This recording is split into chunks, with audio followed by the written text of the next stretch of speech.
Mesdames et messieurs, bonjour, bienvenue à cette autre édition de votre magazine hebdomadaire. Ce dimanche, nous nous intéressons à l'opposition camerounaise et ce qu'elle a fait de ses 25 ans à la faveur de la célébration ce mois de mai, de l'anniversaire de l'UDC et du SDF. Et pour être tout à fait complet sur le menu de cette émission, sachez qu'à la fin, nous dirons un mot de cette grippe aviaire qui menace la filière avicole de notre pays depuis quelques jours.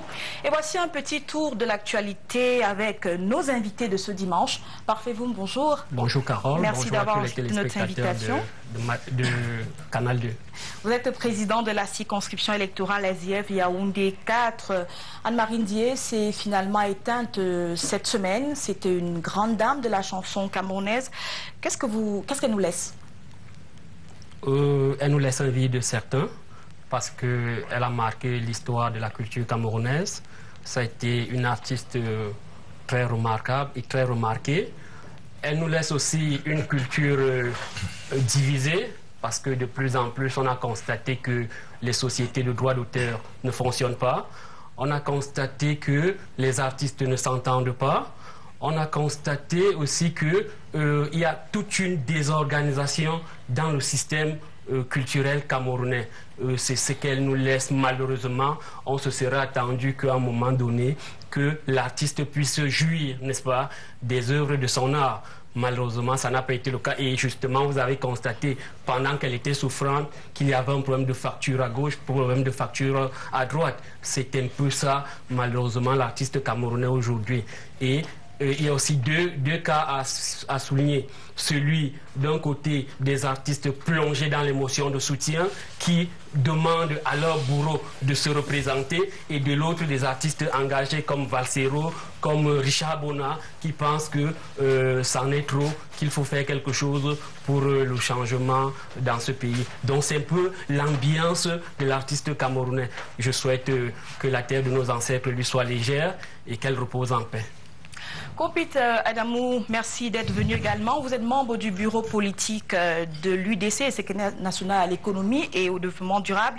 Le quotidien Le Jour nous apprend cette semaine que des élèves ont été admis au concours d'entrée en 6e avec 4 sur 20 de moyenne. Ce sont des bons choix, des bonnes orientations selon vous? Merci Carole de l'invitation et je dis bonjour aux téléspectateurs de la grande émission Canal Presse.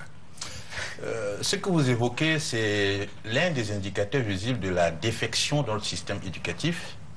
C'est une réalité que ce journal a relayée. Je dois dire que personnellement, j'ai vécu dans mon village une délibération où tous les candidats à l'entrée en première année dans un lycée technique ont été déclarés admis.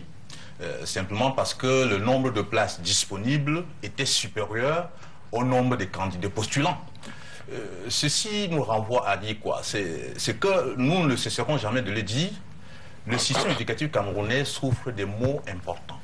Le problème infrastructurel, le problème structurel, le problème même de vision et le problème de management. Et tout ceci réuni se répercute en termes de résultats médiocres parce qu'on a l'impression que le politique prend le dessus.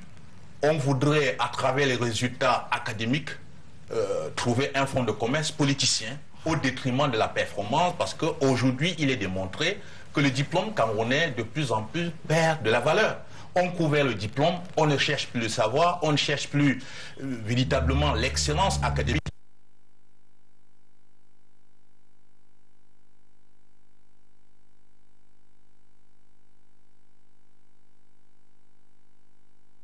Au rapport de Freedom House. Du coup, d'ailleurs, la première question que je m'étais posée était celle de l'opportunité de cette autre sortie. Parce que le rapport en question, si mes souvenirs sont bons, date de janvier 2016. Alors, pourquoi un rapport rendu public en janvier 2016 n'est abordé par le ministre? La réaction n'est que maintenant en mai. Qu'en fin mai 2016, alors qu'entre-temps, il avait tout le temps de le faire.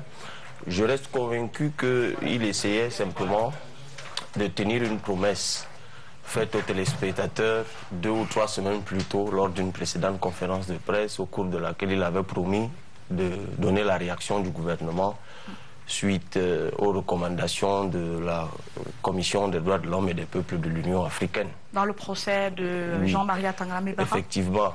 Et ce qui est, de mon point de vue, on peut avoir un comportement différent vis-à-vis de ces rapports, d'abord qui ne concernent pas que le Cameroun. Pour ne revenir qu'au rapport de Freedom House, ils font un rapport sur 180 pays, je crois.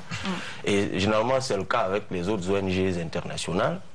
Alors, je ne sais pas pourquoi on veut toujours donner l'impression aux Camerounais que ce rapport ne cible que le Cameroun. Et pour la question spécifique des droits de l'homme, elle est fondée. Je rappelle quand même que le Cameroun est l'un des rares pays au monde où la garde à vue administrative est illimitée. Allez lire la loi numéro 054 de 1990, 19 décembre 90, sur le maintien de l'ordre. D'abord, vous vous rendez compte qu'au Cameroun, nous sommes également l'un des rares pays au monde où l'ordre public n'a pas de définition. C'est-à-dire ni la Constitution, ni une loi, ni un quelconque règlement ne définit l'ordre public. Alors, c'est la doctrine française que nos juridictions appliquent diversement d'ailleurs, parce que la juridiction française, elle donne un contenu à l'ordre public. La sécurité, la tranquillité, la salubrité, et puis depuis une jurisprudence de 95, la moralité publique. Au Cameroun, si vous prenez seulement le préambule, elle juxtapose l'ordre public et ses éléments constitutifs que je viens de vous donner. Bon, à côté de cela, prenez toutes les autres lois qui existent. Vous verrez que, par exemple, la loi de 90 sur la liberté de communication, sur 87, article 27, punissent les journalistes. Rentrer dans les tribunaux. Donc, en réalité, on pourrait y passer beaucoup plus de temps. Freedom House a raison de conclure que les libertés publiques ne sont pas respectées au Cameroun. Au Cameroun, il faut améliorer beaucoup de choses. Mais dites-moi, et je m'en voudrais, Carole, de ne pas en parler. Aujourd'hui, on interdit les réunions publiques. Je précise bien les réunions publiques. Parce que la loi numéro 055 traite de 2 chapitres, les réunions publiques et les manifestations publiques. Je vous invite à lire encore cette loi. Vous verrez que c'est le régime de déclaration. Et il n'y a aucune mention légale au Cameroun qui autorise un sous-préfet à interdire une réunion publique. L'interdiction légale préalable n'existe pas au Cameroun en matière de réunion publique. C'est d'ailleurs pour ça que même la loi n'a pas prévu de voie de recours à cet effet. Mais vous avez au Cameroun des gens qui vous interdisent des réunions publiques comme ils veulent, même de conférences de presse, et y ajoutent des escouades mixtes de policiers et de gendarmes. Merci, donc, fort de tout cela, il est bien qu'on revienne sur ces choses. Donc, le gouvernement du Cameroun, et je sors par là, peut tirer avantage de ces rapports en améliorant ce qu'on peut améliorer, plutôt que de donner l'impression qu'il y a des officines tapis dans l'ombre qui en voudraient à un petit pays sous-développé de 25 millions d'habitants à peine. Georges-Alain Boyomo, merci d'avoir accepté notre invitation. Vous êtes journaliste, rédacteur en chef du quotidien Mutation. Les délégations départementales permanentes du RDPC sont connues. Vous en avez parlé dans le journal cette semaine. Vous estimez que Paul Biya a fait du recyclage des personnalités. Vous pouvez nous en dire plus? Alors, bonjour Carole, bonjour aux téléspectateurs de Canal 2. Vous permettrez que je souhaite bonne fête à nos mamans. C'est la fête des mères aujourd'hui. Je pense particulièrement à la mienne, qui est du côté de Messassi. Je pense à mon épouse, je pense à vous, puisque vous êtes également maman. Alors, pour parler du sujet que vous évoquez, je pense que ces nominations procèdent des textes du RDPC, même si dans ces textes, il n'y a pas de critères particulièrement définis qui président à de telles nominations. Cela donne donc une marge de manœuvre au président national du RDPC qui peut nommer des personnes sous enquête judiciaire au TCS, qui peut nommer des morts, qui peut nommer, qui peut remettre en selle des personnes en réserve de la République. Ça possède des textes du RDPC et je pense que c'est tout cela qui fait qu'à la fin, le RDPC est une nébuleuse pour en cacher une autre. Suivez mon regard. Maintenant, à mon sens, et plus sérieusement, je pense que après les opérations de remaniement des organes de base, ces personnalités, les délégués départementaux, les délégués régionaux, en principe devraient être élus. Parce que il me semble que la légitimité... Oui, on aurait pu introduire cela dans les textes. Normalement, c'est un peu malaisé de voir des gens qui n'ont pas été élus à la tête des personnes qui ont bataillé dur, qui sont allés au suffrage universel. C'est un peu embêtant. Non, on aurait pu imaginer par exemple un collège électoral constitué des présidents de section pour élire ces délégués départementaux qui à l'heure tout devaient élire les délégués régionaux. Ça n'a pas été fait. C'est comme ça que le RDPC fonctionne. On espère simplement que ça va ramener la sérénité au sein de ce parti. Vous savez que ce parti est sorti très divisé, sinon plus divisé encore des opérations de renouvellement des bureaux des organes de base. Et on constate que beaucoup parmi ceux qui ont tiré les ficelles ceux qui ont été présentés comme des péchés en eau trouble sont maintenant désignés délégués départementaux. Ça promet simplement au sein de ce parti. Et vous allez suivre ça avec nous, et avec vous aussi, professeur Claude Abbé.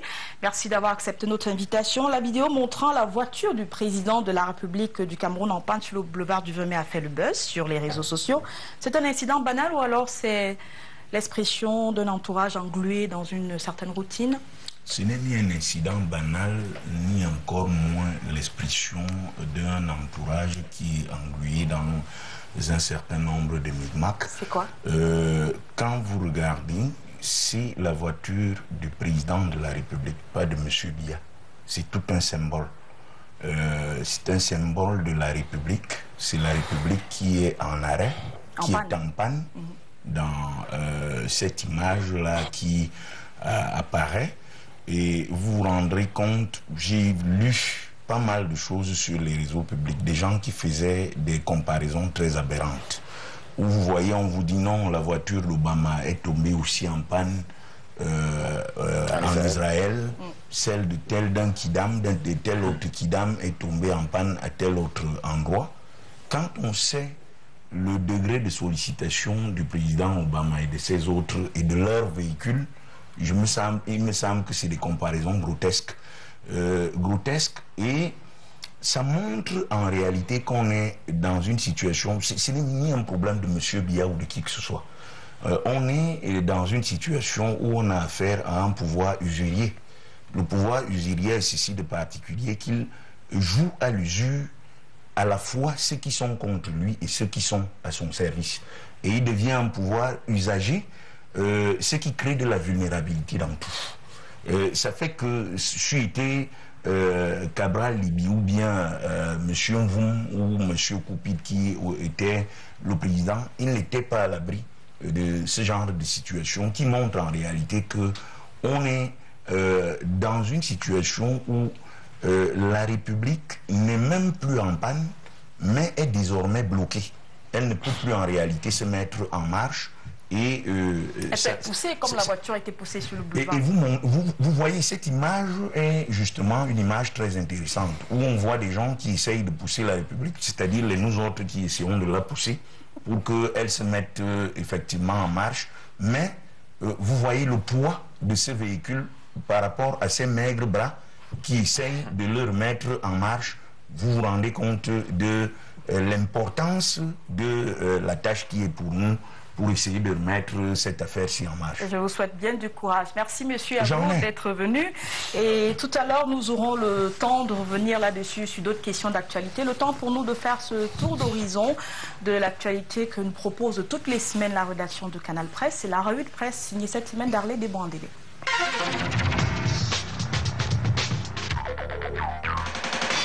Bonjour, la grippe aviaire est de retour au Cameroun. Les premiers cas découverts le 22 mai au complexe avicole de Morobeti, ici même à Yaoundé. Le virus de la maladie H5N1 confirmé dans ce bâtiment avicole. Selon baromètre communautaire pour qui le gouvernement tente de rassurer la population mais n'efface pas le souvenir de 2006, année au cours de laquelle plusieurs localités ont été contaminées. Le jour demande tout simplement de faire attention aux poulets qu'on mange face à la résurgence de l'épidémie. Si la vente du poulet est interdite sur l'ensemble du département du Foundi, Mutation rapporte que la police auditionne des responsables du complexe avicole soupçonnés d'avoir dissimulé les premiers cas de la maladie. Le Premier ministre, lui, l'appelle à la formation supplémentaire des techniciens et ingénieurs. Finalement, ayant présidé le conseil de cabinet du mois de mai, préoccupation qui se situe dans le prolongement de la conférence économique, dont les premiers résultats sont ici dressés par une autre édition de Cameroun Tribune. L'annonce d'un mémorandum d'entente entre l'Agence d'électrification rurale et un groupe canadien, alors que le développement des mini-centrales électriques et la construction des postes de péage intéressent les investisseurs gabonais et le groupe Atiawari Fabank. Pour Diapason, comme tel, l'opérateur public des télécommunications a été la seule à remporter la mise. 150 milliards de francs CFA à l'issue de cette rencontre. En avant 17 et un après, de Sparks rapporte que l'Asie, l'Europe, l'Afrique et l'Amérique investissent au Cameroun. Quelques espoirs, plusieurs incertitudes sur ce rendez-vous selon signature. Le chemin reste encore long avant que ne tombent vraiment les fruits de cette initiative. Intégration dit que c'était une conférence pour rien à Yaoundé. Les autorités espéraient mobiliser 1000 milliards d'investissements à travers 25 projets, un seul contrat, pendant que la Côte d'Ivoire, au même moment, récoltait 20 000 milliards d'engagements à Paris. Le Cameroun cherche investisseurs alors que plus de 3100 milliards de prêts dorment dans les tiroirs. Selon le quotidien de l'économie, un montant colossal qui représente à mars 2016 les fonds demandés par le Cameroun et octroyés par les bailleurs de fonds mais qui attendent d'être dépensés. Pour les Coupes d'Afrique des Nations 2016 et 2019, selon Ecomatin, les retombées touristiques sont estimées à 120 milliards de francs CFA. Le gouvernement devra mobiliser 1000 milliards pour la réussite de ces deux rendez-vous. Autre rendez-vous qui a vu notre ministre des Finances Oriolé, les assemblées annuelles de la Banque africaine de développement à Lusaka en Zambie. Là-bas, Alamine Ousmane Meh a été désigné ministre des Finances africain de l'année 2016. 2016 qui sera marquée comme celle de la mort de Anne Marindier. La voix d'or de l'Afrique s'est tue cette semaine à Yaoundé et Cameroun Tribune rend un si bel hommage. À dimanche.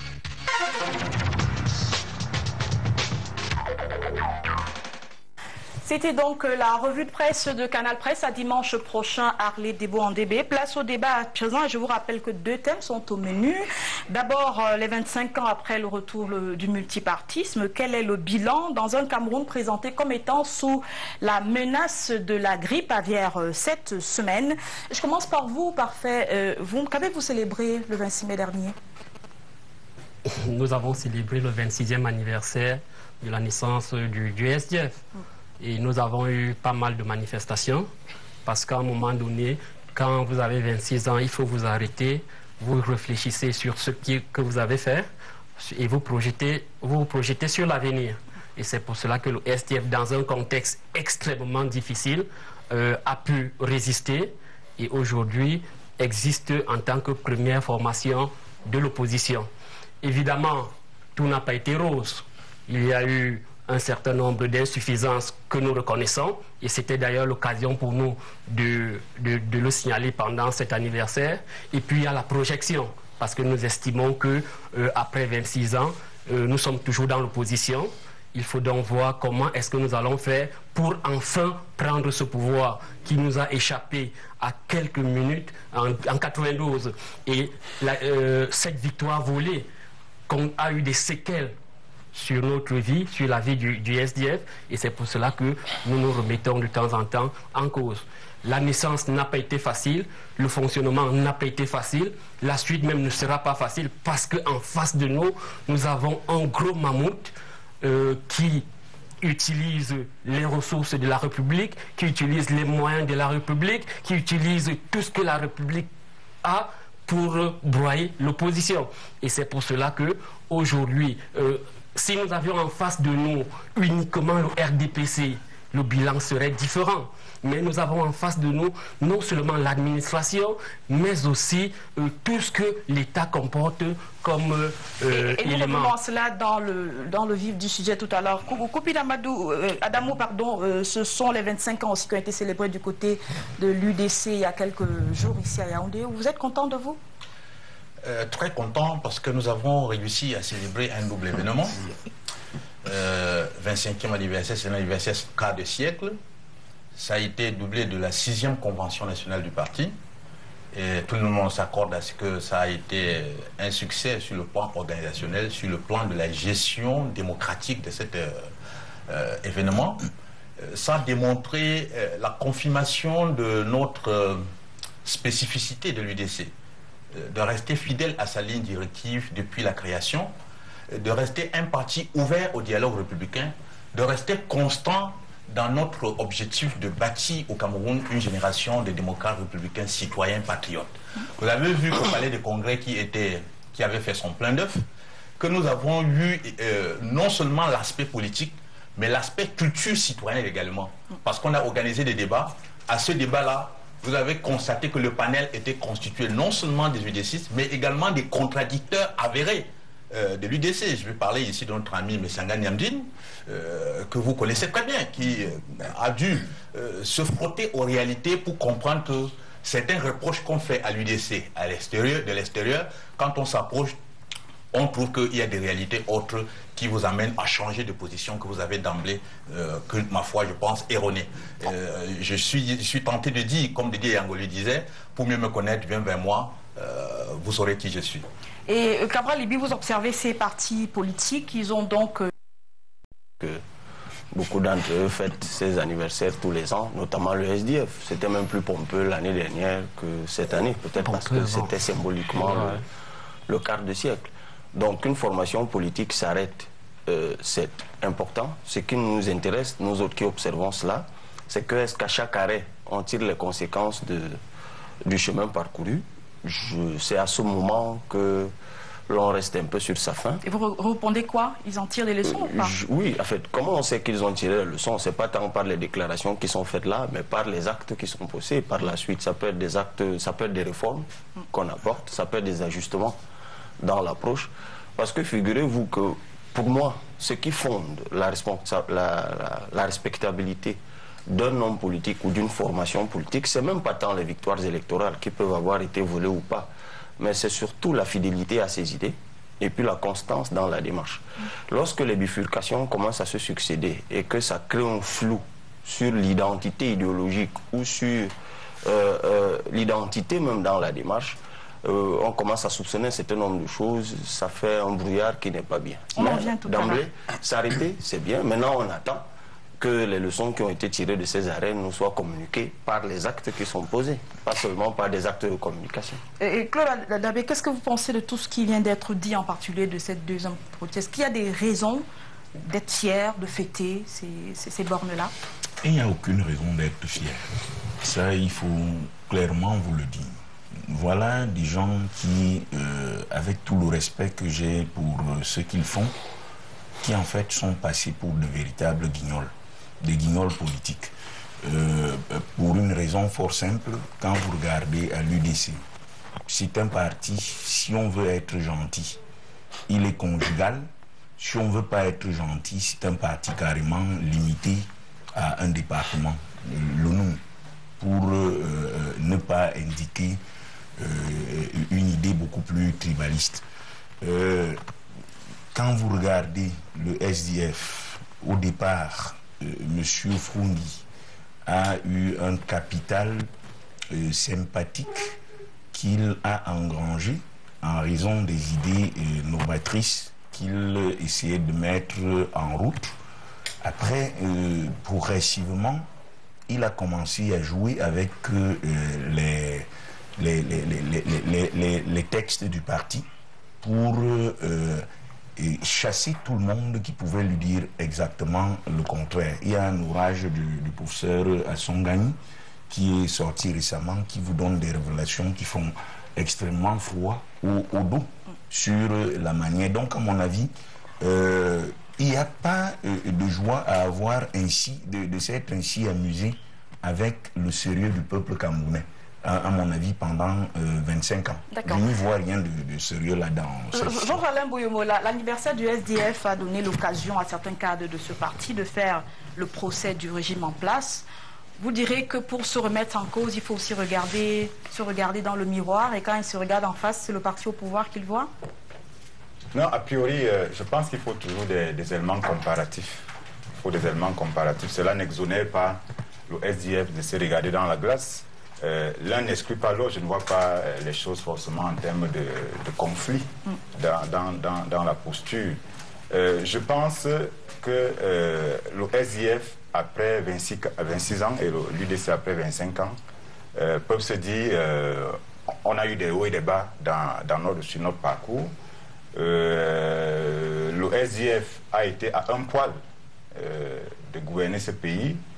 Je ne veux pas revenir sur l'épisode, sur la séquence de la victoire volée, mais je pense que la principale erreur de ce parti-là, et même peut-être de l'UDC, c'était de croire que on était sur une scène de Saint-Valentin où on se donne des cadeaux. Des bisounours qui vont se faire des bisous partout. Ou bien qu'on était... c'était un peu la course de vitesse, alors qu'en fait, il s'agit d'une course d'endurance. Donc, tout se joue au rapport de force. Et je pense que le SDF et l'UDC l'ont ignoré à un moment donné. Ils se sont fait rattraper par la réalité. Aujourd'hui, ces partis-là, en réalité, ne sont que des ectoplasmes, pour parler pour être moins gentil. Je pense que les leaders de ce parti qui se définissent en général comme des présidents fondateurs doivent davantage penser à l'avenir. Et ils sont une partie de la solution par rapport à l'avenir. Ils doivent en réalité se dire qu'ils ont combattu le bon combat et qu'il faut céder la place à des On en vient à la question de plus avenants l'alternance tout à l'heure. par rapport au contexte actuel. Parfait, vous comprenez, on parle d'ectoplasme, on parle de partie conjugale pour résumer un peu la vie des partis de l'opposition. Vous vous retrouvez dans tout cela? Non, je ne me retrouve pas là. Vous savez, quand vous n'êtes pas à l'intérieur d'un parti politique ou bien quand vous n'êtes pas à l'opposition, vous pouvez utiliser tous les termes, tout le vocabulaire, mais la réalité est tout autre. C'est quoi la réalité? La réalité, c'est que nous sommes dans l'opposition, nous sommes face à un régime roublard et qui ne nous permet pas, nous autres, de nous exprimer convenablement. C'est de ça qu'il est question et rien d'autre. C'est-à-dire que, je prends un exemple, si on met Canal 2 contre l'État, Canal 2 va disparaître. Si on met mutation contre l'État, mutation va disparaître. Alors, l'opposition est face à l'État en termes d'ELECAM, par exemple, de structures qui organisent les élections, en termes de MINAT qui organise l'administration, en termes de finances, ainsi de suite. C'est pour cela qu'il ne faut pas juger l'opposition seulement par rapport à ses résultats, mais le juger par rapport à un environnement extrêmement difficile. Le professeur Claude Abbé dit qu'on s'est mis à chasser des gens. C'était comme si on était vraiment à la chasse. Non, il y a des statuts, il y a des règlements qui... Lorsque vous adhérez... Mais il y a aussi eu une grosse saignée au sein du SDF, il faut le dire comme ça. En 25 ans, vous avez perdu la majorité, sinon la quasi-totalité de vos cadres. Il y a aussi eu beaucoup d'entrées. Je peux vous dire qu'à la faveur... Pas de grosses entrées quand même, pas des figures marquantes comme celles qui sont parties. Je vous en prie, prof. Je peux vous dire que... à la faveur des renouvellements actuels, à Yaoundé 4, j'ai 90% de nouvelles entrées. C'est un signe.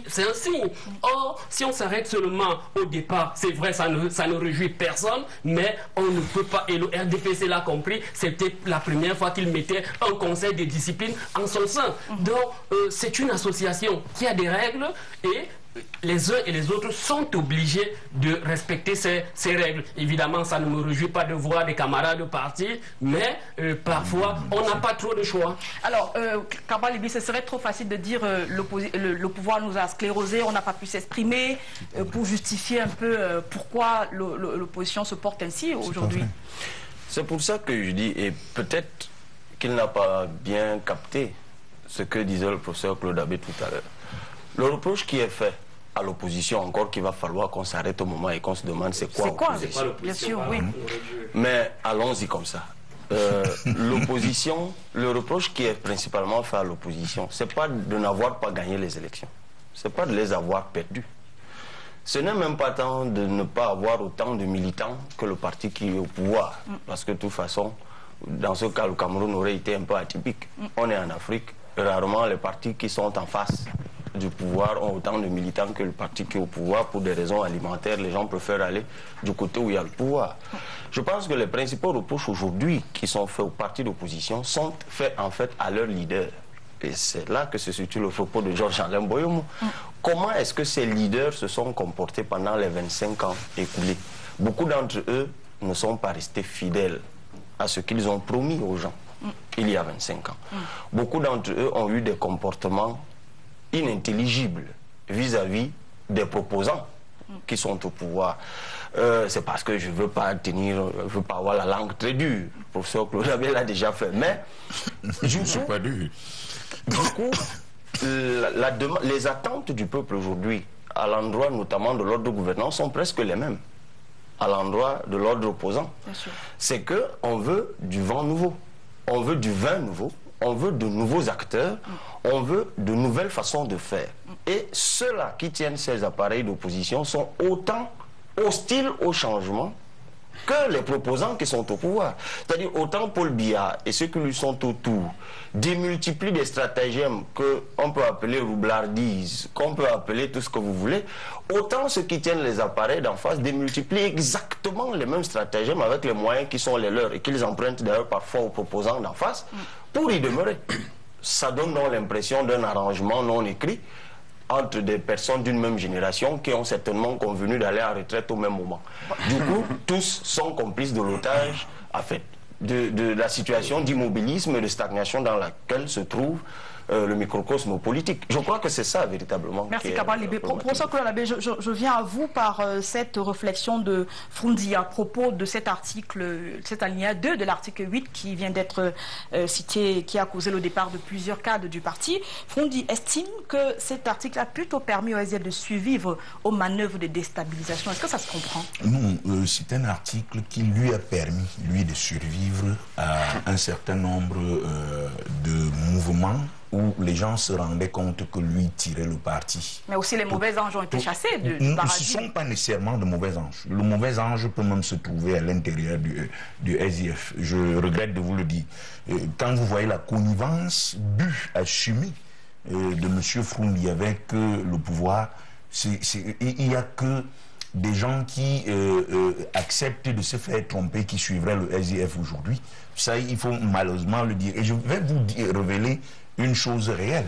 Au moment où on met sur la table la question du code électoral, j'ai souvenance qu'avec mon ami Mathias Eriko Nanguini et puis Stéphane Akwa, le SDF nous appelle à Ntarikon. Moi, je me retrouve en Ntarikon alors que je viens même de me faire agresser. J'ai une jambe que je trimballe. Mais je dis, si c'est pour la bonne œuvre, pour essayer d'aider, de donner un équipement intellectuel à ces gens, pour qu'ils aient à répondre.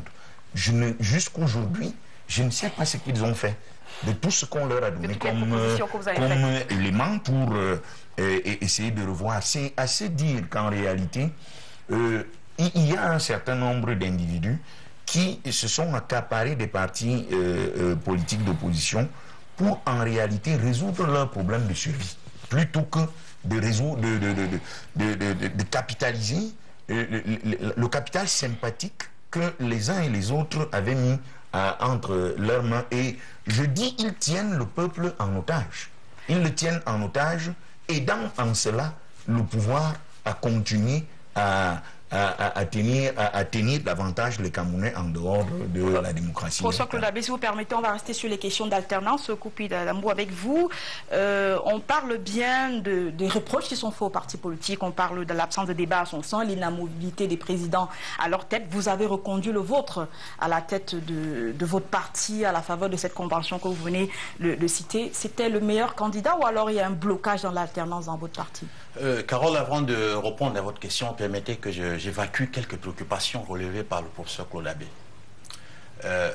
Je suis quand même déçu, vous me le permettrez, de comprendre que c'est facile de tirer sur l'opposition que de se poser la question si dans sa posture, on joue également le rôle que la société attend de vous.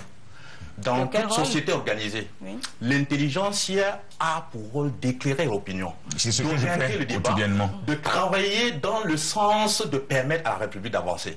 Mais on a l'impression qu'il y a des donneurs de leçons qui, généralement, ne sait même pas de se frotter aux réalités, comprenant ceci que l'exemple vaut mieux que la leçon. Il vient d'expliquer. Lorsque vous jugez, par exemple, je ne fais que ça. Un parti... Vous ne faites que ça. Vous ne pouvez pas me l'opposer. Permettez que j'avance. Carole, je ne vais pas permettre. Vous allez répondre. Vous ne pouvez pas me l'opposer. Je fais partie des universitaires qui soutiennent la lampe pour éclairer la société camerounaise.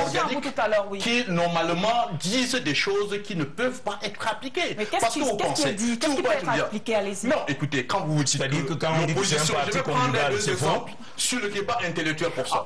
Vous dites que l'UDC est un parti conjugal. Quand il a fallu à un moment donner un député et puis un maire, le mari est parti à la mairie et puis la femme au Parlement. C'est un langage dépassé. Ce n'est pas faux, je ne veux pas perdre le temps à répondre à ces genres de débats qui véritablement... On évolue dans le débat. Je voudrais dire tout simplement que qu'on dise qu'un parti se confie dans une région, voudrait dire que peut-être dans ses statuts, il interdit aux autres régions d'adhérer.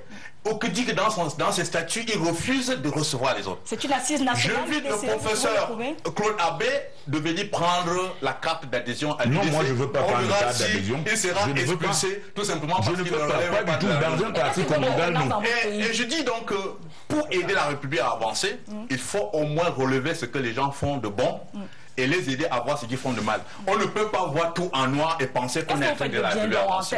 Nous faisons du bien.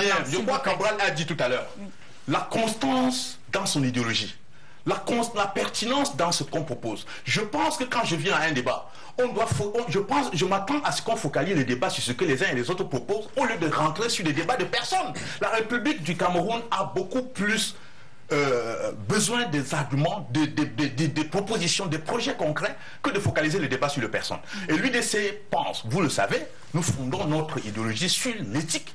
Et aujourd'hui, nous nous réjouissons que le mot éthique revient non seulement dans les discours publics, mais également dans le langage courant au Cameroun. Nous sommes en train de bâtir une république des républicains patriotes respectueux de la République, et nous nous réjouissons à ce que les uns et les autres se rapprochent de cette idéologie. Il faut terminer en disant que nous avons reconduit avec brio le docteur Adamou Ndamjoya comme président national de l'UDC. Aucun candidat face à lui. Non, écoutez, il n'y a pas l'acclamation voudrait dire l'unanimisme. Exactement. Ça voudrait dire également le consensus, et le consensus est perçu comme le point d'achèvement d'une démocratie bien faite. Parce qu'on est au consensus, ça voudrait dire que les uns et les autres poursuivant les mêmes objectifs, chacun juge sa capacité en fonction des objectifs et connaît qui est le mieux placé pour pouvoir atteindre aux objectifs. Je suis véritablement déçu de ce que ni les intellectuels, ni les contradicteurs politiques de l'UDC, mais personne ne se pose la question, qu'est-ce que l'UDC a dit au sorti de cette convention par rapport à sa vision de la République du Cameroun. Mais la question se pose, est-ce que Ndamjoya a reconduit? Est-ce qu'il y a eu un autre candidat? Franchement, pour moi, c'est un débat de bas âge. Merci, parfait. Bon, peut-être parce que lorsque vous ne changez pas d'homme, on se dit que la vision reste la même, non? Si tu permets, je vais reprendre un peu au professeur Abbé. Il dit que pour lui, l'opposition n'est rien parce qu'ils étaient à une réunion, ils sont venus aider le SDF, et ils ne savent pas ce que le SDF a fait de leurs recommandations. Prof, je vais vous dire ce qu'on a fait de vos recommandations. On les a exploitées, on les a amenées à l'Assemblée nationale, elles ont été rejetées. Elles ont été rejetées. Donc, on a utilisé ce que vous avez fait. Donc, ce n'est pas sur cette base. Non, c'est qu'on a en face de nous une assemblée obèse, détenue par le RDPC, et toute proposition de loi venant du SDF ou bien de toute autre parti est rejetée. Ça, c'est la première chose. Deuxième chose, vous parlez d'alternance. Les alternances, c'est pas... On ne prend pas les gens n'importe comment pour venir faire les alternances. Les alternances se font Monsieur sur Biya la base. dira la même chose. Hein. Personne n'a jamais demandé pourquoi Biya reste président. Il y a un débat injuste. On ne peut pas comparer le SDF et M. Biya à la tête de l'État. C'est ça, parce qu'on ne peut pas nous opposer. Oui, donc pour l'alternance, je vais vous dire, madame, le SDF en congrès en février 2017, il y aura 2500 délégués. Pour qu'il y ait alternance, il y a deux conditions. M. Frundi, le chairman, se sent fatigué, il décide de ne pas se représenter.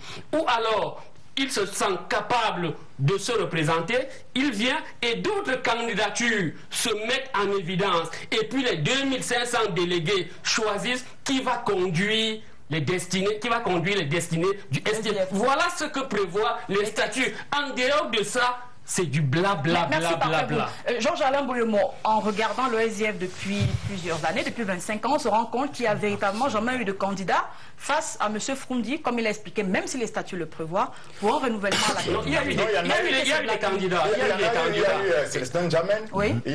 Qui n'est pas arrivé jusqu'au vote, mais qui a quand même initié parce que les mécanismes textuels du texte disqualifie tout concurrent à M. Frundi. Georges, je peux aller plus loin. En 2004, il y a eu 3 candidatures. Bernard Mouna, Nuchoko et puis Frundi. Frundi a gagné avec, je crois, 1000 voix. Bernard Mouna est venu avec 63 voix, et ainsi de suite. Donc il y a eu des candidatures et ils ont été battus à plate couture. Non, ils n'ont pas été battus à plate couture. Les textes sont taillés sur mesure pour que M. Frundi reste éternellement à la tête du SDF. C'est de ça qu'il s'agit. Et j'aimerais tranquilliser Parfum Voum. Nous disons clairement que en face du SDF, en face de l'opposition, il y a un pouvoir qui ne travaille pas, qui ne met pas toute son énergie pour l'action en faveur de l'intérêt général. mais qui met toute son énergie pour durer. Ça c'est clair. Maintenant, des reproches qu'on fait aux SDF et aux autres, c'est de reproduire tout l'État, de ce pouvoir, tous les avatars du parti au pouvoir. C'est de ça qu'il s'agit. Lorsque vous dites qu'il y a une différence entre l'État, être président de la République et être président d'un parti, moi je ne trouve pas beaucoup la différence. Qu'est-ce qui nous fait penser que M. Froundi, qui est tenté par des désirs de TNT, ou M. Ndamjoya, devenu président, qui ne fera pas la même chose. C'est écrit dans nos statuts. Le président ne peut pas être du parti. J'ai pensé à une formule. C'est clair dans nos statuts. Dans une posture de proposition. C'est impossible. L'enjeu principal, c'est la candidature à l'élection présidentielle. Parce que autant on dit au RDP, c'est le président national, le candidat, entre guillemets, naturel du parti à l'élection présidentielle, autant c'est l'enjeu dans les autres partis.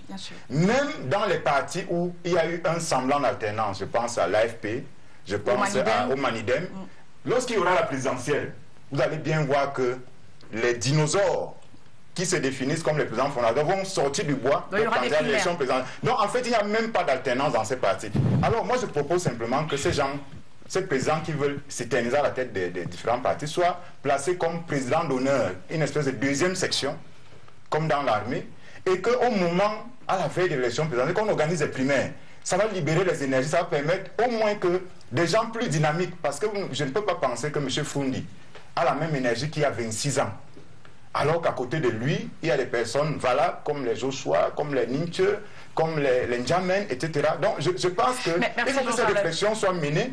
C'est dans l'intérêt de l'opposition.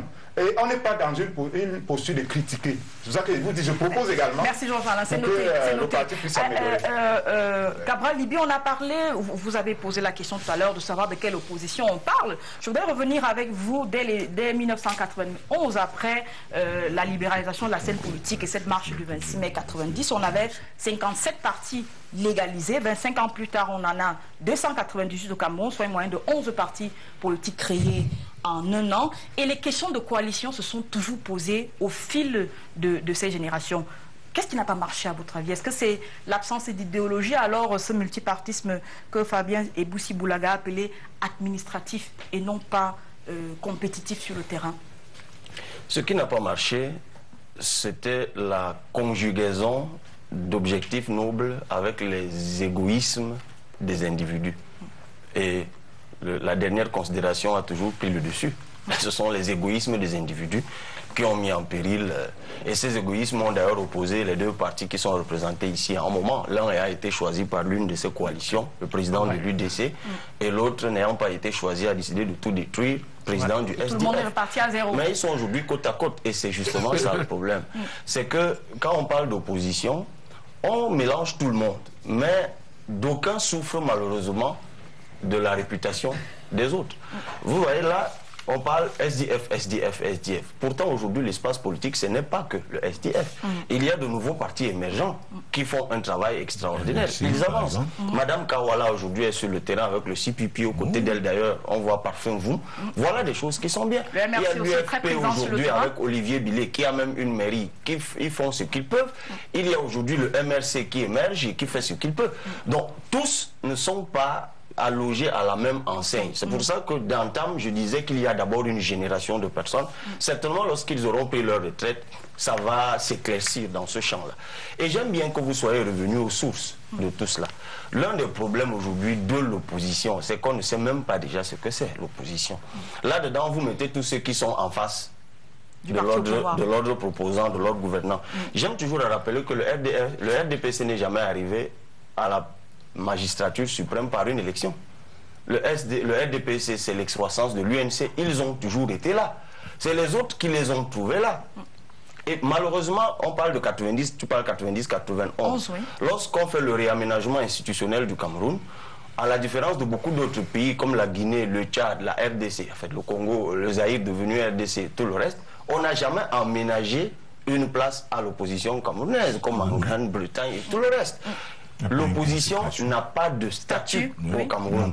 Donc, quels sont leurs devoirs? Parce qu'effectivement, ils ont à lutter contre des gens qui, eux, ont la faveur d'un aménagement institutionnel. Le RDPC s'appuie sur un dispositif institutionnel qui est l'exécutif. Eux, ils utilisent ça pour rester, c'est le rapport de force. Ils l'utilisent pour rester. Eux ne bénéficient, eux de l'opposition, d'aucun dispositif institutionnel qu'ils peuvent actionner à un moment pour se mettre véritablement en situation de concurrence. Du coup, les humains qu'ils sont succombent au fil du temps. Quelqu'un a parlé de la République usurière, le professeur Abbé. Avec le temps, la famine, la vieillesse et tout, ben on finit par déchanter, on concède un certain nombre de choses. On arrive justement à ce qu'il faut faire en ce moment-là, c'est de s'arrêter et de donner la chance à d'autres. Donc voilà véritablement le problème. C'est-à-dire nous nous engluons pas seulement sur les errements et les égarements de quelques individus. Oui. Il se passe que le dispositif institutionnel camerounais aujourd'hui, le cadre juridique dans lequel il fonctionne est défavorable et inégalitaire. Je viens à vous par une question. Appel au multipartisme lancé dans les années 90, notamment en mars 92, on a aussi connu les premières alliances entre le parti au pouvoir et les partis qui étaient présentés comme ceux de l'opposition. Je parle du MDR et de l'UPC. C'était le début de la fin d'une opposition qu'on aurait dit conquérante, par exemple? Avant peut-être de répondre à votre question, permettez-moi vraiment en une seconde de dire à M. Koupit Adamou que je crois qu'il y a confusion de genre sur l'universitaire que je suis. Il me souvient qu'avec Fabien Eboussi Boulaga et Mathias Eriko Nangini, nous avons co-dirigé un ouvrage sur repenser et repositionner l'opposition et que nous leur avons donné parmi les éléments cette question du statut. Et donc vraiment, je crois que vous devez... Il y a des propositions qui sont faites. Vous devez revoir votre appréciation dans... Non, excusez-moi. Si vous ne l'avez pas lu, je vous invite à aller vous l'acquérir et que si vous l'appropriez véritablement bien, on aura effectivement une opposition dans ce pays. Maintenant, la question que vous me posez, c'est pour lui montrer qu'en réalité, je suis le phare qu'il cherche.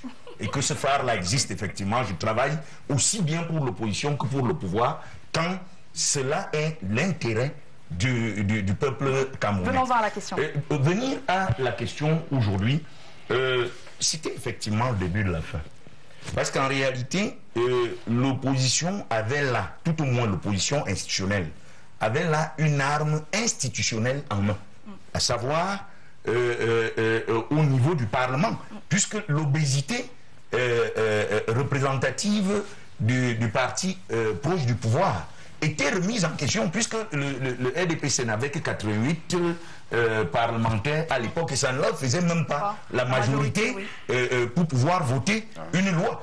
Avec le ralliement du MDR, de l'UPC, le RDPC avait désormais toutes les manettes en main. C'est-à-dire que s'il fallait revoir un certain nombre de textes qui allaient réorganiser effectivement le jeu politique et le jeu institutionnel, ils avaient entre les mains une arme d'une importance certaine, qu'ils ont malheureusement eux-mêmes décidé. Ça, ce n'est pas le pouvoir qui leur a empêché de jouir de cela. Ils ont eux-mêmes décidé de remettre ce pouvoir-là entre les mains du pouvoir établi à l'époque. Et à ce moment-là, comme le disaient les juristes, nul ne peut se prévaloir de sa propre turpitude. Et à mon avis, quand vous dites qu'il n'y a que le pouvoir en place qui vous a empêché de tout faire, il faut d'abord commencer par vous regarder vous-même. D'accord, parfait. Il vous est reproché ces dernières années-ci une connivence quelque peu, comme l'appelle le peuple camerounais, qui ne comprend pas très bien les fréquences de rencontres entre M. Froundi et M. Biya, qu'on a d'ailleurs vu au boulevard du 20 mai il y a quelques jours. Est-ce que vous comprenez que l'on vous soupçonne d'avoir pactisé, je vais le dire comme ça, avec le pouvoir? Juste parce que les deux leaders s'affichent déjà. Mais dans les républiques bloquées, comme a dit quelqu'un, il est normal qu'il y ait ce genre de réaction. D'accord. Vous comprenez? C'est-à-dire qu'on a lavé le cerveau des Camerounais. Qui a lavé le cerveau? Tout le monde. Vous voulez que je vous dise quoi? Oui, compris vous. Le cerveau des Camerounais. Mon cerveau est propre. est lavé de telle sorte qu'un leader d'un parti, le leader de l'opposition, n'a pas droit de rencontrer le président de la République. Vous n'avez pas préparé les masses à votre revirement, parce qu'on part de Biya Mosgo à Biya, je vais le rencontrer à Etoudi. Il y a une cassure et du coup... Non, le SDF a toujours été favorable au dialogue. Avec Biya Mosgo. Bon, le Biya Mosgo s'oppose au Biya Mosté. Vous savez ça? Que pendant que nous parlons du Bia Mosgo, d'autres parlent de Bia Mosté. Mais restons sur vous, Maintenant, vous qui avez changé sans prévenir, oui. Maintenant, il était question pour nous de dialoguer pour que le Cameroun ne se retrouve pas dans cette situation. Vous avez préparé les masses à cela? Bon, je ne sais pas. Depuis la création du SDF, nous avons toujours pensé qu'il était important qu'il y ait un dialogue franc. Malheureusement, une fois de plus, professeur, et nous sommes obligés d'accuser le pouvoir parce que c'est lui... Après avoir remis au pouvoir toutes les c'est lui qui a entretenu d'abord ce flou et c'est lui qui a refusé de respecter le minimum de dialogue ou bien de résolution qui ont été prises lors de ces dialogues. D'accord. Parlant de la coalition, j'espère qu'on va y revenir. Non, je suis viscéralement opposé à la coalition. Si en 2004, j'étais le leader ou bien l'un des cadres, je me serais opposé à cette affaire de coalition. Ce qu'il faut, et je l'ai publié sur mon compte Twitter et ma page Facebook, c'est qu'il faut un rassemblement autour du parti leader. C'est ce qui se passe. Le parti leader, c'est qui? Évidemment, le SDF. C'est ce qui se passe partout dans le monde. Vous ne pouvez pas voir Mélenchon et le Parti socialiste s'asseoir sur une table et on dit que c'est Mélenchon qui va conduire le Parti socialiste vers la victoire. C'est impossible. C'est pour ça qu'en regardant mon camarade de l'UDC, je lui dis qu'il y a eu une erreur. Et en 2017, si on reprend les mêmes travers, nous n'irons pas loin. Parce qu'il faut reconnaître, la politique, ce n'est pas le sentiment, et c'est Boyomo qui l'a dit, c'est une affaire de rapport de force. Le SDF a un réseau de militants importants, le SDF a des moyens, le SDF a une influence diplomatique qu'il faut exploiter. Vous pouvez être contre M. Froundi ou bien contre le leader du SDF, mais retenez que c'est la plus grande formation politique. Koupi Dadamou, alors vous, particulièrement dans l'UDC, vous n'avez pas compris en 2013 lors de la sénatoriale que le RDPC appelle par exemple à voter dans l'Ouest Cameroun pour le SDF et vous avez crié à la connivence.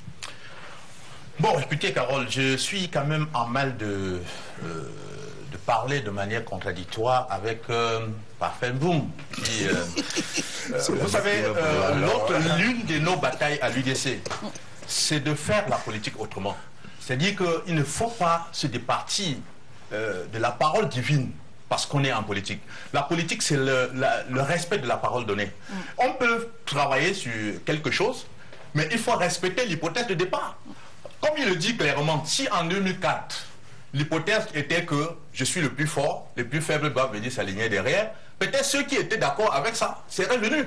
Mais si l'hypothèse, qui était d'ailleurs pilotée par le secrétaire général du SDF, et dont la plupart des cadres du comité scientifique de gestion de la coalition étaient les cadres du SDF, était de définir un certain nombre de critères que le candidat devrait choisir et celui qui obtiendrait le plus grand nombre de points serait considéré comme le candidat unique. Il fallait respecter. On n'a pas respecté ça, je n'aime pas revenir sur cela. Aujourd'hui, c'est clair, et tout se passe comme si les uns voudraient s'aider, s'entraider. Aide-moi à rester au pouvoir, je t'aide à rester leader de l'opposition, mais et cela, et vous, dans tout ça, on peut tirer la leçon de voir si ça permet à la nation d'avancer. Et la question que vous posez, oui. Vous pouvez me rappeler la question de la connivence avec le RDPC. Alors, avec le RDPC, moi, je ne suis pas fondé de juger le choix politique des uns et des autres. Le SDF peut aujourd'hui décider de se fondre dans le RDPC. C'est un choix stratégique. Mais il faut me poser la question sur l'Union démocratique du Cameroun que je représente sur ce plateau. L'UDC travaille et nous pensons que nous restons constants, fidèles à notre ligne politique. Nous croyons à la République, nous croyons que l'intérêt général doit primer. Quand on est face à des difficultés, on doit dérouler des stratégies qui tiennent compte de ce qu'il faut pour contourner l'obstacle. Y compris avec le candidat. La popularité peut être un critère. Est-il le critère suffisant? N'importe qui peut le voir. Si c'était le critère suffisant, on n'en serait pas là. On en aurait fini depuis 92. La question de la coalition, est-ce que c'est encore possible, Georges-Alain Boyomo, tel que vous regardez le microcosme sur le plan de l'opposition, c'est possible de s'aligner derrière Froundi, par exemple, ces jours-ci? Je pense que dans le contexte actuel, c'est assez difficile. Et ça me permet de réagir sur le propos de Parfait Mvoum qui dit que lorsqu'on est leader, il faut que les autres s'agrègent, les autres s'alignent. Moi, je vois une initiative peut-être qui ne marche pas tambour battant, mais au moins qui comporte, j'allais dire, une dynamique qui devrait unir l'opposition. C'est cette affaire par rapport à la modification de la Constitution. Il y a des partis qui sont réunis autour du concept standard le Cameroun. Oui. Alors, je me pose toujours la question pourquoi jusqu'aujourd'hui le SDF n'a pas clairement donné sa position par rapport à cette affaire, qui me semble quand même quelque chose de fédérateur. De fédérateur. Et surtout, l'UDC est pratiquement allé de l'autre côté en ressuscitant le pacte républicain qui me semble quelque chose de nébuleux, quelque chose non, c'est pas nébuleux. C'est ça qui est même précis. Ce n'est pas quand difficile de comprendre. Ce n'est pas quand un groupe de partis, ce n'est pas quand un groupe de partis sort avec un concept qui peut rassembler l'opposition. Vous sortez avec un autre. Vous n'avez pas cherché. Vous n'avez pas cherché à comprendre. Je suis désolé de le dire parce que vous n'avez pas investigué pour comprendre ce qui se passe. Le pacte républicain ne dit pas que c'est forcément quelque chose de vaseux. J'espère que mais maintenant, c'est l'opportunité de sortir le pacte républicain des vestiges au moment où il y a quelque chose qui peut fédérer l'opposition. J'aimerais également réagir sur la rencontre entre Fundi et le président Biya. Il faut dire que fondamentalement, la politique, ce n'est pas la tauromachie. Ça veut dire que les leaders peuvent se rencontrer et parler des choses qui engagent l'avenir de la nation. Ce qui irrite le peuple, c'est que ces leaders-là se rencontrent généralement pour parler des choses qui n'engagent pas leur avenir. Qu'est-ce qui empêche Comment vous savez? Comment vous le savez? Comment vous le savez? Alors, la première rencontre à Bamenda, la première officielle, à Bamenda, au cinquantenaire des armées. Alors, le président Foun nous a dit qu'il a soumis un projet de réforme du code électoral. Oui. Qui n'a jamais eu véritablement lieu. Travaillé par le professeur David. Qui n'a jamais eu véritablement lieu. Alors, on s'attend à ce que M. Founi manifeste son courroux, en n'allant pas serrer la main à M. Biya au palais, en ne s'affichant pas avec lui au palais, au boulevard du 20 mai. On voit bien M. Hollande consulter M. Sarkozy, qui est son pire ennemi politique, lorsqu'il y a des questions d'intérêt général comme le terrorisme. Est-ce que M. Fundi a été consulté pour les questions de Boko Haram? Et vous donnez la faute à qui? Au lieu d'accuser le pouvoir qui refuse de dialoguer, qui a géré la guerre de Boko Haram tout seul, vous parlez plutôt de Fundi. Et parlant de la modification, Cabral, de faire une coalition, je vous en prie, parfait, je vous dis la parole. Cabral, on va évacuer cette question de coalition puisqu'on est en train de sortir de cette première partie. Est-ce que c'est encore possible de se mettre ensemble pour être face, par exemple, à M. Biya s'il accepte d'être candidat en 2018 comme ses partisans le lui demandent? Je suis obligé de nuancer un peu le propos de Parfum Voum sur la question. D'abord, je suis, vous savez, j'observe le professeur avec du coin de l'œil et je vois le plaisir qu'il a à mettre les opposants dans l'inconfort. Lui qui a l'habitude de critiquer les opposants et les gouvernants. Et ça nous permet aussi de jauger leur capacité à réagir lorsqu'ils sont percutés de plein fouet et parfois sans ménagement comme c'est le cas. Tout cela participe de l'école de la démocratie. Mais sur les coalitions et sur le propos que vous avez tenu, vous êtes opposé aux coalitions. Alors, votre propos est même séduisant sur la forme, en disant nous sommes les meilleurs, les autres doivent venir derrière nous. Sauf que l'exemple que vous mobilisez pour sous-tendre cela n'est pas le bon. Parce que quand vous prenez Mélenchon et Hollande, ils sont en réalité en France dans le groupe socialiste. C'est-à-dire que idéologiquement, c'est un appareil organique unitaire. Oui. Par contre, la démarche qui est la vôtre ici n'est pas une démarche au sein d'une idéologie, d'une famille idéologique. On est dans une démarche stratégique. Le rapport de force vous est défavorable parce que, comme je le disais tantôt, celui qui est en face utilise l'appareil d'État. Vous ne pouvez pas fonctionner dans une unité organique. Seule l'unité d'action peut vous permettre d'atteindre votre objectif. Donc vous êtes obligé dans l'unité d'action de définir une plateforme avec des règles de fonctionnement. Que tout le monde va respecter. L'un des problèmes justement aujourd'hui de Fundi et peut-être même finalement l'un des problèmes de l'opposition, c'est que nous sommes en 2016. Il y a 25 ans, pour être un grand leader, il fallait simplement être courageux. S'opposer à l'ordre établi, aller dans la rue, vous faire fouetter, et pour vous deveniez dans la psyché collective quelqu'un de très grand leader. National, oui. 25 ans plus tard, ça ne marche plus. Sinon, vous, Parfum Voum et Kawala fouetté que vous laissez ces derniers temps tous les jours, vous serez devenus de très grands leaders. Oui. Ce qui compte aujourd'hui en 2016, c'est la parole donnée. Et je n'ai pas l'impression que là-bas, dans l'opposition, on mesure aujourd'hui la portée au sein de l'opinion de la parole donnée. Quand vous dites une chose lundi, Vous croyez que c'est la blague? Vous faites le contraire mercredi, personne ne parle. Mais on vous a vu et l'opinion vous a catalogué comme étant l'ami de Paul Biya. Parce que malheureusement, aujourd'hui, il n'y a pas de cadre institutionnel pour ce type de rencontre. C'est des rencontres informelles. Du coup, ce n'est pas préparé et ce n'est pas soutenu. Après, on fait circuler des choses. Comme quoi, quand ils se sont vus, l'un a eu une Prado après avoir cogné un chien. Est-ce que c'est vrai encore que c'était pas un chien? D'ailleurs, il y a eu mort d'homme. Est-ce que c'est vrai? On ne sait pas. Quand on voit les fils des uns épouser les enfants des autres, je veux bien que les gens soient d'une même famille, mais voir quand même le fils de Le Pen un jour, ou la fille de Le Pen, et même sa petite fille, Marion Maréchal, épouser même le neveu de Sarkozy, c'est pas près d'être arrivé. Mais lorsque vous avez quand même un haut dignitaire RDPciste, dont le fils épouse la fille d'un haut dignitaire de l'opposition, on se dit qu'autour d'une bouteille de champagne le jour du mariage, on n'est pas étonné qu'on se soit dit des choses qui se matérialisent plus tard par une maison construite aux frais de l'État. Du coup, ça devient très compliqué dans cette affaire. C'est pour ça qu'il faut aujourd'hui que beaucoup de choses... Merci. Alors, parfait, vous avez annoncé votre convention en février 2017. Vous sortirez de là avec quoi comme feuille de route pour le SDF? D'abord, le fait pour moi de défendre les positions du SDF ne signifie pas que nous n'avons pas d'insuffisance. Bien sûr. Et au SDF, nous sommes les premiers à le reconnaître. Je peux vous prendre 2 ou 3 cas. Le fait que le shadow cabinet ne fonctionne pas de façon optimale, ça nous gêne. Hier, il y a eu un problème de grippe aviaire. Je me serais attendu à ce que le ministre du shadow cabinet de l'élevage du SDF monter au créneau. Oui, donc c'est ce genre de choses dont nous reconnaissons qu'il y a des insuffisances. Et c'est lié, n'est-ce pas, à la naissance des formations politiques, leur fonctionnement et un certain nombre de choses. Maintenant, parlant de la question, la feuille de route du SDF, en 2 mots, s'il vous plaît. D'abord, nous sommes en pleine réorganisation nationale. D'accord. Du parti. Et je suis sûr que 70% d'exécutifs régionaux vont bouger. Parce qu'il faut que ça bouge. Et il y aura un renouvellement. Il y aura un renouvellement. Maintenant... Jusqu'à la tête du parti? Non. La tête du parti, je vous ai dit, ça n'entre pas comme ça. D'accord. S'il y a des candidats,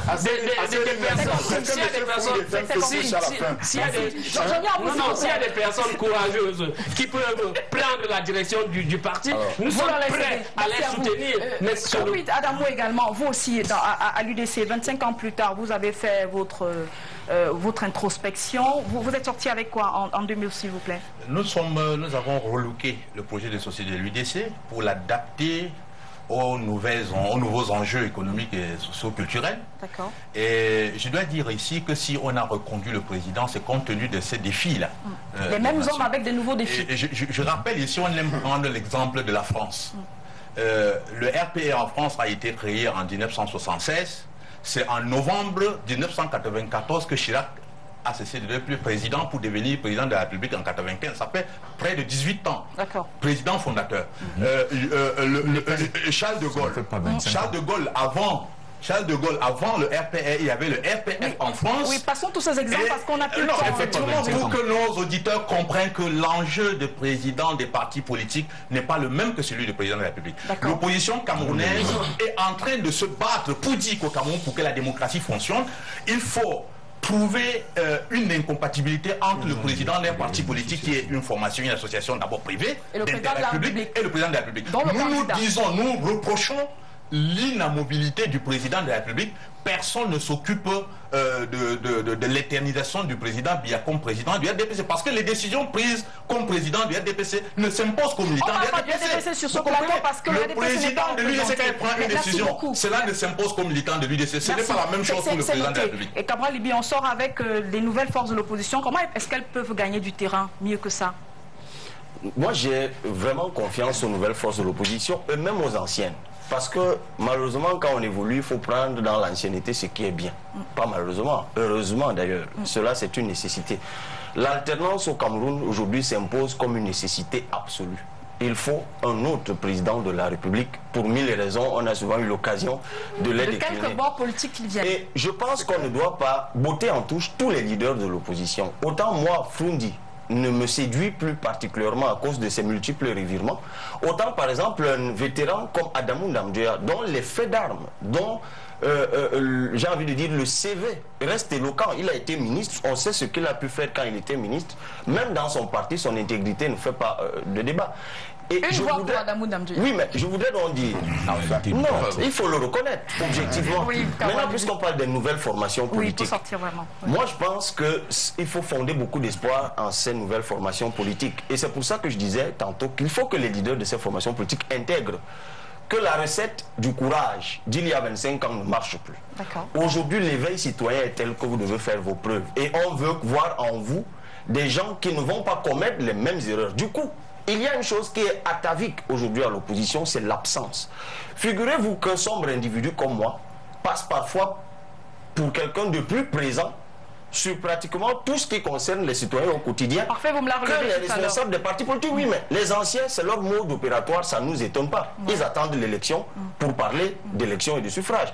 Par contre, les nouveaux, grippe aviaire, vous l'avez dit, ça fait 2 ou 3 jours. Dans ces nouvelles formations politiques, je cherche le MRC, je cherche l'UPF, je cherche le CPP.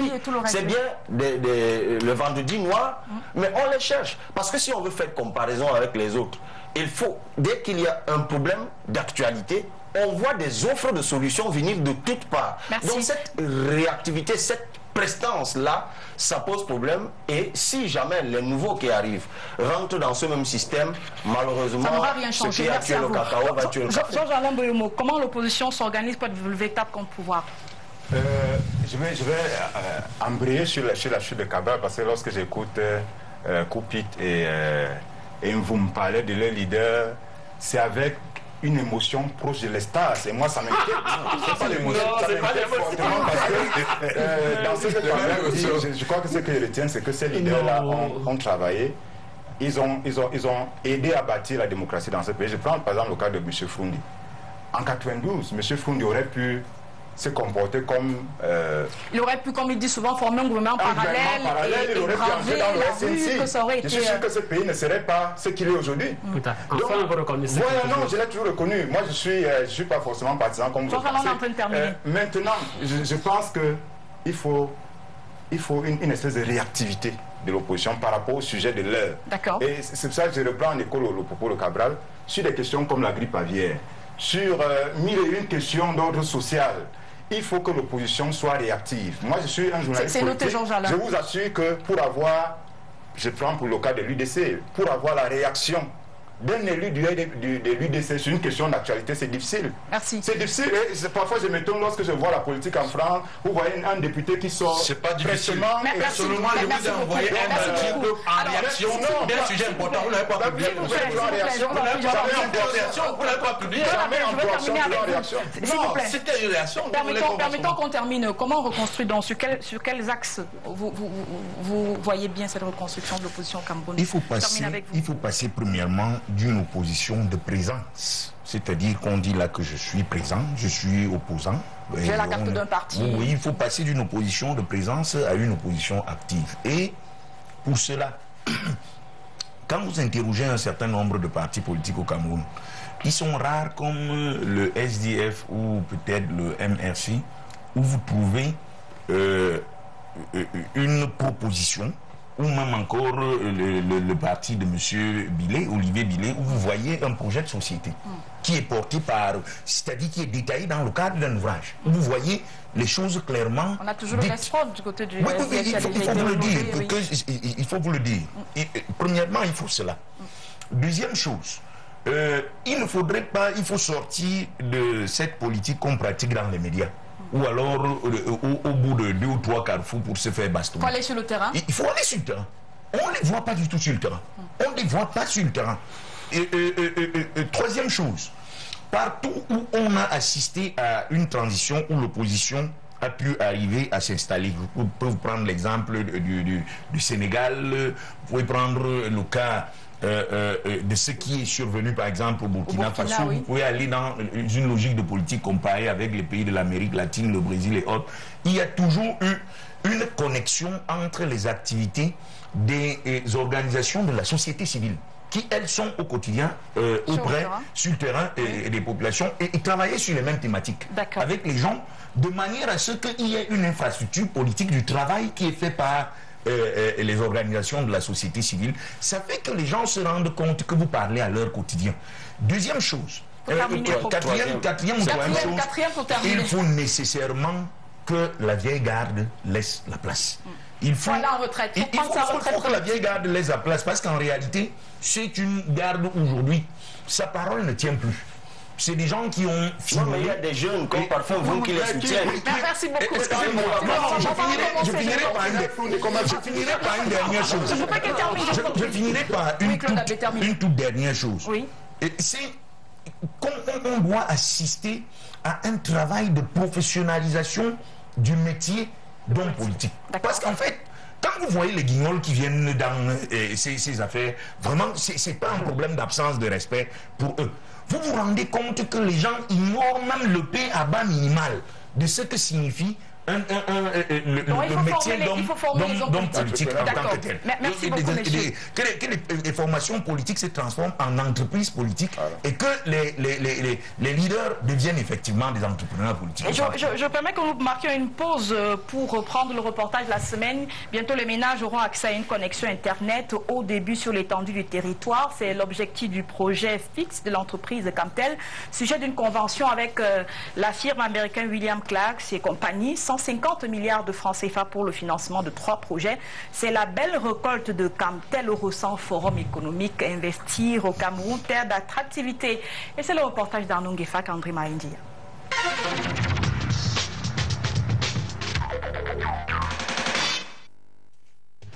Signature des milliards qui se cueillent au bout des projets. Gloire au Forum Investir au Cameroun. La récolte de Camtel après la grande messe se constitue. Le bonheur vient du pays de l'oncle Sam, les États-Unis d'Amérique. Le porteur William Clark and Company offre une cagnotte provisoire de 150 milliards de francs CFA d'investissement. Si les hommes d'affaires américains voient ce que je vois, ils doivent exploiter le potentiel camerounais. Cette convention n'est que le début. Il y a beaucoup de choses que nous voulons faire. Nous voulons juste une garantie de performance. 3 projets d'envergure au centre de leur intérêt. Comptez en premier le projet FTTX vu dans ses 3 composantes.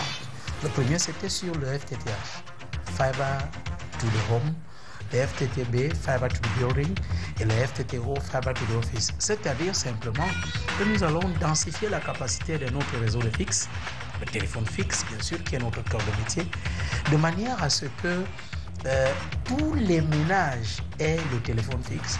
Mais comme c'est par fibre optique, la fibre optique transmettant toutes les communications, nous y allons donc avec et le téléphone fixe, et l'Internet, et la télévision. Un peu comme un bonheur en chemin pour les abonnés.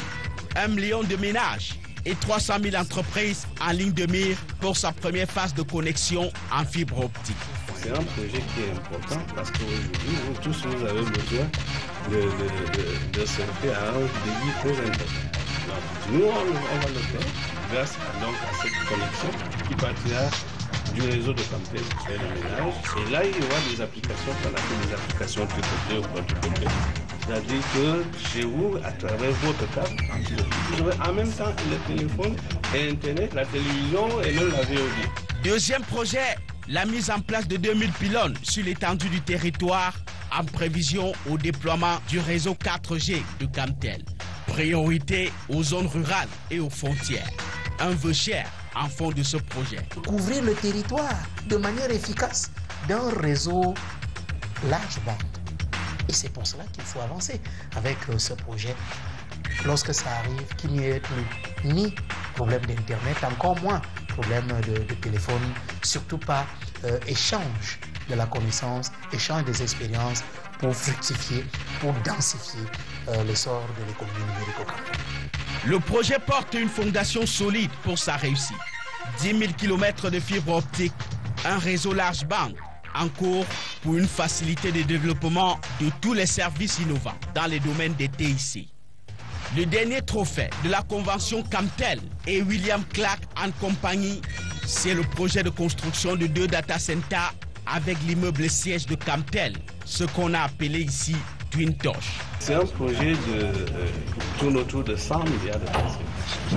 Donc avec deux tours de 25 étages. Une tour pour avoir des bureaux et l'autre tour, vous savez aujourd'hui que c'est pas moi qui vous le dirai, il est très difficile d'avoir des hôtels 5 étages ici à Yaoundé. Donc notre tour sera tout simplement pour les accommodations, donc avoir un hôtel, avoir le fitness, avoir des restaurants, c'est-à-dire le service.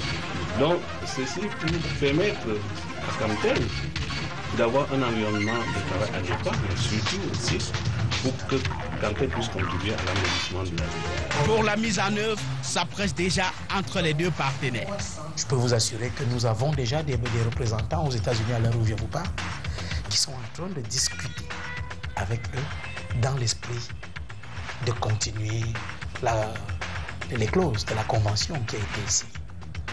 Je peux également vous dire que dans les 2 prochaines semaines, des experts américains viendront aussi, les experts de William Clark, viendront au Cameroun pour que nous continuions de densifier l'échange et que nous spécifions donc ce qui va rentrer dans le projet Data Center, ce qui va rentrer dans le projet extension du FTTX, ce qui va rentrer dans le projet de construction de 2000 pylônes. Les 3 projets, fruits du Forum économique investi au Cameroun, permettront à Camtel à terme de retrouver une surface financière de 300 milliards de francs CFA par an.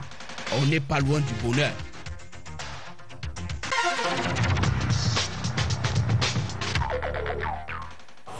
Et il sera encore question de retomber la conférence économique internationale Investir au Cameroun, terre d'attractivité, ce soir après le journal de 20h sur Canal International, dans l'émission Stratégie, où vous verrez peut-être le portrait de Nino Yannick, un des invités de cette conférence. L'invité témoin, le grand invité donc, ce sera Christian Penda Ekoka, conseiller technique à la présidence de la République. Ne manquez donc pas Stratégie après le journal de 20h sur Canal International. Ce soir, Georges-Alain Boyomo, est-ce que vous allez manger du poulet ces jours-ci? J'en ai consommé vendredi, quelques heures après l'interdiction, inopérante en réalité, parce que je ne vois pas comment, par un coup de baguette magique, parce qu'un arrêté du Minepia a été lu au journal de 20h, les gens vont arrêter de consommer du poulet. Je pense que peut-être sur le long terme, cette mesure-là va opérer, mais dans l'immédiat, c'est difficile de s'y conformer. C'est une mesure... je pense que les populations doivent intégrer que c'est une mesure qui s'inscrit dans un contexte. Il y a eu la découverte d'un foyer de grippe aviaire au complexe avicole de Mbok-Beti et le gouvernement a réagi. J'ai eu le sentiment que c'est poussé par les réseaux sociaux que le gouvernement a été instruit par les ministres. Les ministres concernés ont été pratiquement sommés par le Premier ministre d'aller s'exprimer devant le peuple. Et donc, il y a eu donc cet enchaînement. On espère que la menace sera effectivement circonscrite, que la situation sera effectivement sous contrôle et que cette affaire de sous contrôle-là ne sera pas dans... Les responsables du complexe avicole de Mbok-Beti que Georges-Alain Boyomo vient de citer sont soupçonnés d'avoir caché l'information, d'où cette enquête et des auditions. C'est un processus normal dans un pareil cas? Bon, d'abord, il faut saluer, même s'ils y ont été poussés, il faut saluer la réaction gouvernementale sur cette affaire. C'est ce qu'on attend d'eux. Oui, parfois on se plaint qu'ils ne réagissent pas, cette fois ils réagissent vraiment, oui. Et nous rassure. C'est ce que Maman Fouda et M. Taïga, et M. Chiroma aussi. M. Chiroma au milieu des deux, ont essayé de faire, et c'est à saluer. L'un nous a rassuré que même au cas où vous attraperiez la maladie, le Tamiflu a été commandé, l'autre nous disant on a circonscrit et puis par la suite il a interdit la commercialisation, même si c'est encore inopérant. Mais il y a une autre question qui demeure, et d'ailleurs il faut aussi saluer le fait que contrairement à 2006 où il a fallu attendre plusieurs semaines pour savoir que c'était le H5N1, on est déjà doté d'une extension de laboratoire qui nous permet en 3 jours de déceler cela, c'est bien. Maintenant, il y a comme d'habitude, ce genre de choses vient toujours dévoiler d'autres choses. Lesquelles? On parle beaucoup du complexe avicole de Mbok-Beti, il appartient même à qui? Moi, c'est la question que je me suis posée. Ce complexe appartient à qui? Et en investiguant, j'ai découvert que c'était une entreprise publique qui, en 92, a été donnée à des privés. Et d'ailleurs, le statut juridique de cette donation, de ce transfert est flou. Était-ce une privatisation? Était-ce ci, était ça? le ministre Sadou Ayatou était plus ou moins mêlé à tout ça. Au bout de toutes ces péripéties, ça a échoué entre les mains d'une entreprise dont on parle peu, qui s'appelle Sena Invest, qui est une entreprise privée dans des conditions un peu compliquées. Quand je dis Sena Invest, on n'est pas en plein Panama Papers quand même. Non, cherchez à Freeland, cherchez à Freeland et ainsi de suite, vous trouverez, je vous fais confiance dans vos investigations. Alors, il se passe que cette entreprise importe des choses. Parce que quand je dis à qui appartient le complexe avicole, ça veut dire d'où est venue la maladie. La maladie sévit dans beaucoup de pays. Nous, pour attraper la maladie, il faut être en contact avec ceux qui ont la maladie. Donc, ça ne peut être que le fait de l'importation. Et d'avoir bravé une interdiction. Est-ce que cette entreprise n'a pas importé des œufs qui étaient contaminés? Pour le savoir, il faut voir le protocole d'importation de ce type de choses. Et l'une des premières choses qui apparaît aujourd'hui, c'est que ce protocole n'a pas été respecté. Parce que pour importer notamment les œufs ou du matériel avicole, il faut avoir une autorisation du MINEPIA qui n'a pas été obtenue. Du coup, la maladie peut être venue d'un pays contaminé. Voilà des choses qu'il faudra immédiatement expliquer aux Camerounais et certainement clarifier. Et du coup, se repose d'ailleurs la question du poulet congelé. Parce que lui aussi, il peut être contaminé. Il continue à entrer au Cameroun, nonobstant toutes les bagarres qui ont été menées par les acteurs de la filière. On sait aujourd'hui qu'il y a une contrebande dont les tenanciers sont encore de grosses têtes de la République. On connaît bien les portes d'entrée de ce poulet congelé, mais on ne fait rien. C'est le moment d'agir. Parfait. Justement, en parlant des poulets congelés, 4 milliards avaient été investis dans la filière avicole pour justement pallier la capacité de production lorsque l'interdiction des poulets congelés a été obtenue. Les agriculteurs craignent des répercussions sévères de cette grippe aviaire. Comment est-ce que vous analysez tout cela et vous vous positionnez dans une réaction qu'on aurait attendue du Social Democratic Front? Disons que c'est une situation malheureuse. Par rapport à la décision du ministre, il y a quand même plusieurs interrogations. Il a interdit le poulet congelé, la vente du poulet dans le département du Fundi. Et comme toutes les interdictions, elle est inopérante, il faut le dire. Parce que d'abord les éleveurs ne comprennent pas, ils ne sont pas convaincus de ce qu'il s'agit effectivement de la grippe aviaire. Ils ne savent pas qu'est-ce qu'on va leur donner en compensation après avoir évité ou bien après avoir interrompu leur vente. Et maintenant, il faut aussi voir le problème de l'élevage en fait. Mais est-ce que vous n'avez pas votre mot à dire parce que les électeurs sont des éleveurs, ça n'a pas de bord politique. Donc du coup, c'est peut-être un terrain aussi pour communiquer et éduquer les populations, non? Oui, bien sûr. Dans ce genre de situation, le SDF a sa position par rapport à l'élevage, par rapport à l'agriculture. Nous savons que... un président éleveur d'ailleurs. Voilà. Et vous comprenez un peu d'où vient ce qu'on appelle sa fortune, parce que c'est un grand éleveur. Maintenant, par rapport à ce genre de sujet, nous pensons qu'il va falloir soutenir... Il n'était pas beaucoup avant 80. La polémique là. Donc, pour dire que par rapport justement à l'élevage, il faut soutenir ces éleveurs, il faut soutenir la filière avicole et il faut protéger, n'est-ce pas, la production intérieure. Parce que justement, on a relevé un problème d'importation de poulet et jusque-là, il y avait une décision qui n'a pas été appliquée, comme toutes les décisions faites par ce fameux gouvernement. L'UDC accompagne ces décisions comment? Parce que vous êtes dans un département où des interdictions au cours et qui ne sont pas respectées, comme les journalistes l'ont noté tout à l'heure. C'est quand même une question de vie et de santé publique. Effectivement, nous avons appris cette nouvelle avec beaucoup d'inquiétudes à double niveau. D'abord, il faut relever, comme Cabral l'a fait, le point positif, la promptitude de la communication gouvernementale, c'est à relever, c'est à saluer. Et nous, à l'UDC, nous pensons que nous restons interrogateurs des mesures qui ont été prises et communiquées par le gouvernement. Lorsque on dit, d'ailleurs au cours de cette communication, je n'ai pas entendu que le ministre ait dit de parler de l'interdiction de la commercialisation des poulets dans le Fundi. Cela est venu après. Il y a un arrêté et ça n'a pas, cet arrêté est venu après, ça n'a pas eu la même ampleur que la communication gouvernementale qui a été faite jeudi soir. Je dois d'ailleurs dire que ça nous a bousculé dans l'émission Expression politique. Bon, lorsqu'on dit qu'on interdit la commercialisation, cela devrait être pour nous, à l'UDC, nous pensons que le gouvernement ne devrait pas continuer dans la logique de l'absence du dialogue.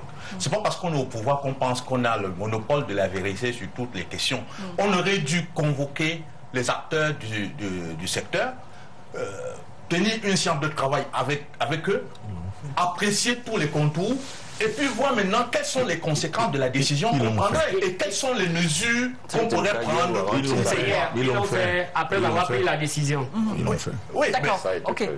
Donc effectivement, parce que si ça a été fait, on ne nous a pas dit quelles sont les dispositions prises pour pouvoir amortir les investissements de ceux qui aujourd'hui ont des poulets qui sont en situation de vente. Nous savons que quand un poulet atteint cette situation-là, le nourrir devient trop coûteux, et si on continue de le faire, on ne pourra pas le vendre et rentrer en possession de ce qu'on aura dépensé pour nourrir cet animal. Donc il faut absolument que le gouvernement pousse la décision davantage pour dire les dispositions prises pour que la perte revienne à l'État et non aux acteurs du secteur. Professeur Claude Abbé, il y a quand même eu un impact de l'annonce de la communication sur la psychose, c'est-à-dire le fait que les ministres soient sortis un peu plus tôt donne l'impression que le mal n'est pas aussi grave qu'on le pense. Ce n'est pas l'impression que j'en ai, mais il faut se féliciter que pour une fois, on a un gouvernement qui n'a pas son temps, mais a le temps du peuple, et qu'il s'intéresse à l'ensemble des menaces qui peuvent peser sur le peuple. Maintenant, est-ce que cette sortie-là signifie que la menace n'est pas si grave que ça?